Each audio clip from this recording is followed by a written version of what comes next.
This is the first of a number of videos that we're going to be making to help those people who are starting to navigate the world of coach training.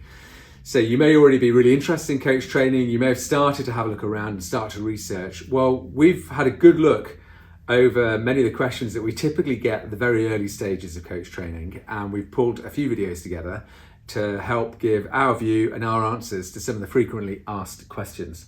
So that's what we're going to be doing. Yeah. Okay, perfect. Sounds good. Okay, here we go. So we're going to start though with a little bit about Barefoot coaching. So we have questions typically that go, tell us more about the philosophy behind the program and behind Barefoot coaching. We get quite a few questions about theory and practice and what's the balance between those and the teaching style and what's that going to be like. There's something that we often get about why Barefoot versus many of the other competitors who are out there. And a question about who goes on to become, or how many people go on to become coaches. So there are lots of other questions we get as well, but I reckon that captures it. Yeah, I think the main so. ones. So between Kim and I, we're going to just have a conversation which you're going to be party to answer those questions. Good. Should we start with the first question? Yeah. Kim, I think it's directed towards you as a founder of Barefoot Coaching. Yeah. So could you say a little bit about the philosophy behind the program? Okay, certainly. So I think the philosophy can be summed up by the phrase, beware the person of one book. Yeah. It's a very eclectic philosophy that we have. And it came about many, many years ago when I first wrote the program, when I first put the program together, 2001, I think. And I had previously trained as, first of all, a Freudian psychotherapist. Before that, I'd studied the Carl Rogers School of Counselling, then Freud, and having done both of those and experienced very clear guidelines about the way in which I would work with people, I decided that I didn't really appreciate having such a rigid approach. So I often tell my story as the one of Goldilocks and the three therapies. So the Carl Rogers work was a wonderful foundation for me, but it was just a bit too sweet. So I thought I want something a bit grittier, something that's a bit more challenging, and boy did I find it with Freudian therapy. And having done that training, I thought it was a bit too sour.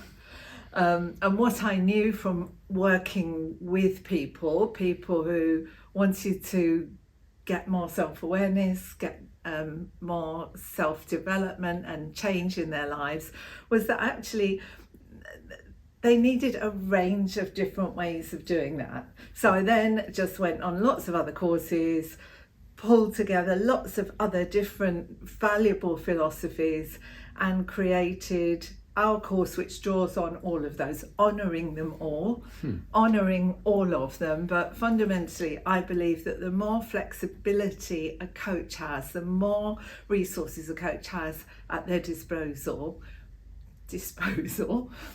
the more valuable they can be to their clients. The Goldilocks and the three therapies is our philosophy. Thank you. The next question we have was around theory and practice and the balance of that. Well, I can start that if you want. Yeah. So one of the questions typically is, what is the proportion of theory to practice?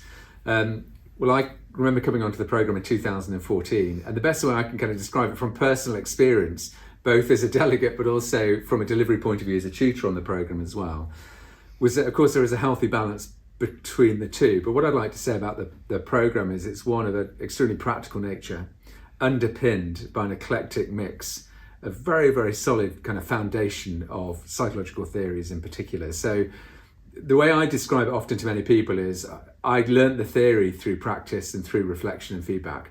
Those are the kind of the key elements really. So I can't say I can give a proportion. Would you give a proportion ever, Kim? Like, is that a question that can be answered easily? I don't think it's a question that can be answered easily. It's probably, if we had to say 50-50, do you think? Could be. Yeah, 50-50 would do. But I think the key part is to recognise that, of course, theory and psychological concepts and ideas are present throughout the whole of the programme all of the time. But actually the programme predominantly is one where you will leave the programme, we hope, as a confident coach who understands practically what it is to be a coach, but understands why it works in the way that it works. I agree, and I think there are a number of perspectives. So first of all, there's the theory, but then there's putting the theory into practice, and we do that in a number of ways. So we receive coaching, so we understand from our own position how it lands when we're asked those questions. Then we actually give coaching to other people. We get to understand how challenging, but also wonderfully confidence giving that can be. And then we see the impact on that person that we've coached. And we also watch the tutors coaching and seeing how they do it, and they do it in a way that is really genuine, and they show their flaws as well. They don't get it right all the time. So it's a really felt experience and an observed experience, as well as a theoretical experience. Maybe that moves on a bit to the teaching style, which is one of the other points that came out, because there seemed to be kind of a whole host of questions about, like, how would you describe your teaching style? And maybe a starting point is a little bit about the teachers, because actually the teachers themselves, first and foremost, are practicing coaches who also happen to be outstanding educators. But it is in that order. So the first thing to say is that typically there are 2 tutors on all of our programs that kind of follow the cohort through. You may well be exposed to other tutors as well. They are all credentialed, professionally qualified coaches, and they also happen to be educators as well. I think the answer about the teaching style, I think I'd answer that around adult learning and the experience that you can expect to have as an adult learning, as opposed to maybe any other kind of education that you may have been in. So for me, the part about the adult learning piece is that you come along to the program, you're invited to bring all your knowledge and all of your experience with you. That's kind of really important, but you're also invited to hold that lightly as you start to examine different ways of being and thinking and exploring ideas that perhaps initially might create some kind of dissonance for you or kind of disorientation. So I think there's something about adult learning for me which describes quite nicely the style and the experience that you'd have on the programme. Yeah, absolutely. And it feeds back into my Goldilocks and the 3 therapies point, because I think one of the things that I resisted was being told that this was the way to do it. And actually adult learning allows you to come, as you've said, with all your prior experience, all your prior knowledge, and filter what the tutors are saying through what you know, and come out with your own unique understanding of that, which is why there are certain things, if you met a barefoot coach, there are certain things that would identify them as a barefoot trained coach. I think one of them being their eclecticism. But other than that, I think they're all very unique. There is not one model that everyone follows. I agree. I'm quite proud of that. Yeah, I love that too. And maybe that's worth saying that as part of the teaching style is the format for the program. Remember when I was on it, everything was face to face, and then of course the pandemic, and then sudden switch to being online. And maybe the teaching style in a way now also reflects the fact that it is delivered online. So I'm really proud of the work that I think we do in that space, because it's not just accommodating being online. It does call for a different way of delivery and interacting with the ideas and the content. So there's something in there about, if you're online in particular, you're not going to have, half an hour of input. Actually, it's probably going to be smaller, but lots more practice, lots more conversation in the moment, lots of breakout rooms, quite a lot of energy, but also space to reflect as well. So yeah, it's probably worth mentioning that. Yeah, I was about to say we haven't mentioned the value of reflective practice.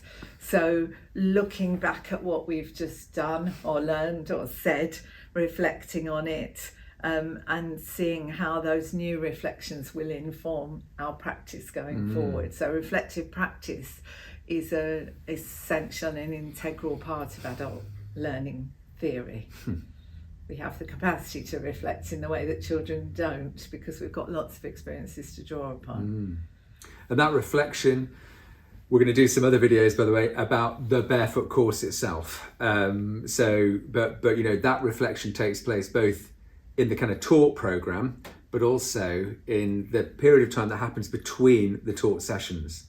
So that becomes very, very important. That kind of learning the discipline of reflective practice is really a very big part, not only of the program, but actually of becoming a coach.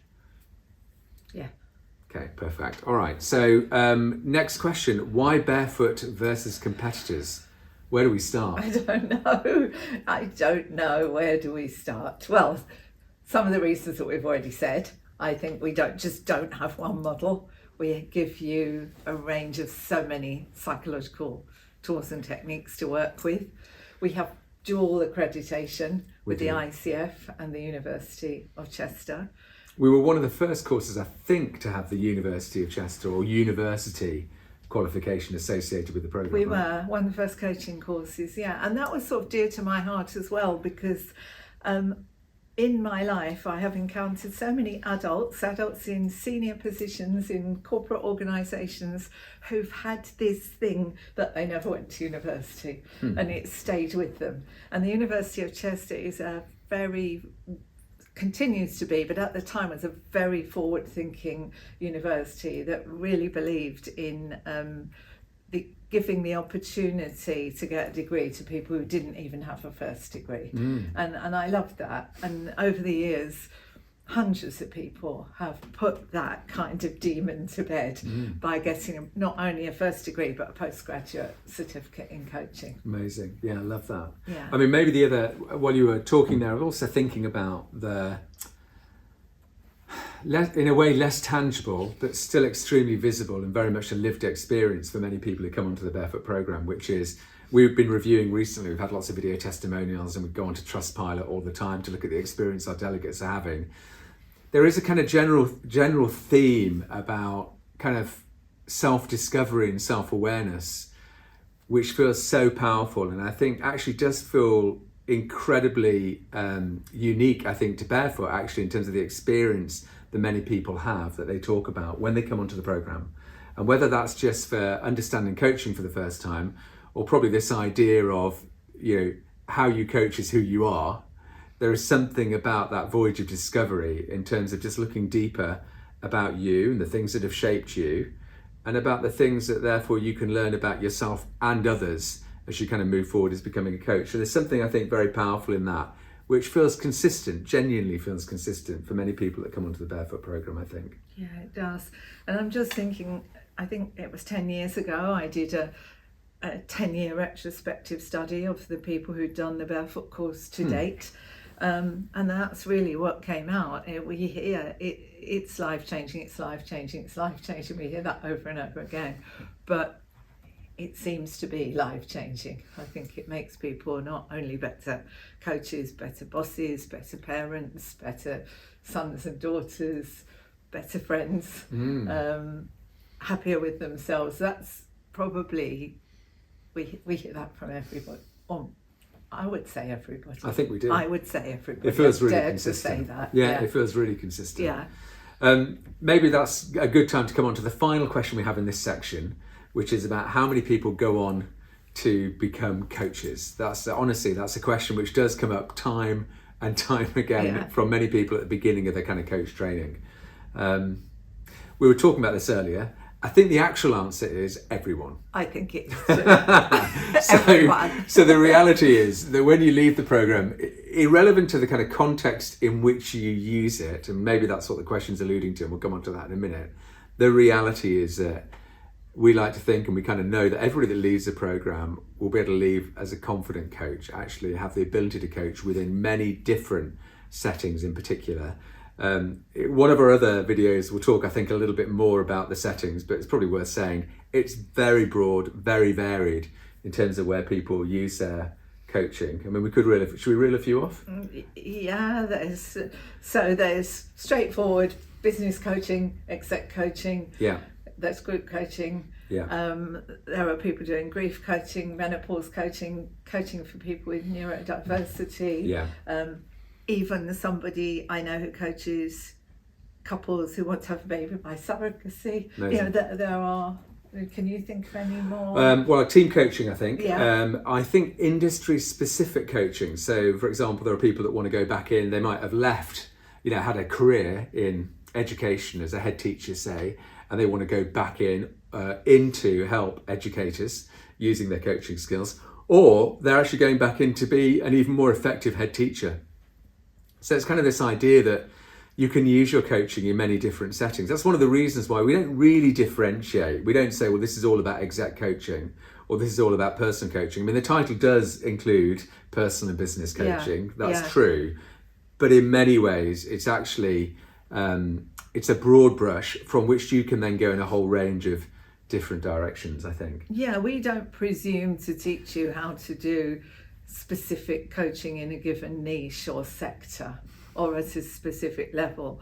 We believe that if we give you skills that will work anywhere and everywhere, you will take them into the areas in which you are interested and experienced. Yeah, lovely. I've just remembered there's one more thing which I think is worth saying, which we haven't, and it comes a little bit back why Barefoot coaching, but I think there is something to say about the relationship that you, if you choose Barefoot coaching, will have. We would like to think as being an authentic relationship, but a lifelong relationship. And so we've been running this program for over 25 years, and actually the Barefoot community is significant. We're across the globe. Over 4,500 individuals have become coaches. I can now say actually all of them become coaches. Much easier saying that, isn't it? All of them have become coaches in a whole variety of different settings. But our community is strong. So that idea of becoming a kind of lifelong learner with our community is a big part of who we are. And we're very proud of that, actually. So I just wanted to make sure we mentioned that as well. It feels like an important part of who we are. Yeah, I think it's important for other people to know that there is that community, and it's so rich and so active, and there are groups of barefooters all around the UK and probably around the world now who just meet up on their own, have created their own little separate cohorts. And of course we offer many other things afterwards if you want them. So we have a course called Up and Running, which is a year's worth of resources and webinars and videos on how to set up and run a coaching program. We're very excited about that. We're very excited. In case it doesn't show, we are really excited about that. It's wonderful. It's really wonderful. And it's real. It's from the heart. It's not just a business book. It's not all the same stuff that you will have read everywhere else. It's people who are teaching this course, people who have been through this course, trusted advisors of ours, all telling their truthful stories about what's worked for them, honestly what hasn't, and with absolute generosity giving away all their kind of secrets in service of you, in the hope that you will learn from it as you build your coaching business. I'm really proud of it, actually. It's like nothing else I've ever seen. I would agree. So there are lots of things that we continue to provide to enable you to continue your learning, whatever that might be, whether that's building a business, whether that's being an even better coach, whether that's becoming a supervisor, whether that's focusing and becoming a great team coach, for example, whether that's learning more about CBT, NLP, TA, some of the psychological ideas that we present where you want to go deeper. All of those things are things that we offer and continue to offer after the program. Oh, Andy, could you pass me the Psychologist magazine? Because I thought there's also this Psychologist magazine. So I have written a monthly column in Psychologist magazine, getting on for 7 years now, I think. And I have negotiated with the owners of Psychologist magazine that their coach directory will be populated exclusively by barefoot trained coaches. So if readers of Psychologist looking for a coach will only find barefoot trained coaches in the Psychologist magazine. And also if you sign up to this, and it's a small kind of annual fee, very small annual fee, you can also write for Psychologist Magazine, blog and vlog, and they will quite possibly share your articles if they like them much wider than that in the main magazine. It's a fantastic opportunity to increase your exposure and your credibility. Fantastic. No one else gets that. It's a good plug. We needed to put that in the end. That's great. We did. So that's it for now. That's our section on about barefoot coaching. There are plenty more videos to come, but thanks for listening. Thank you.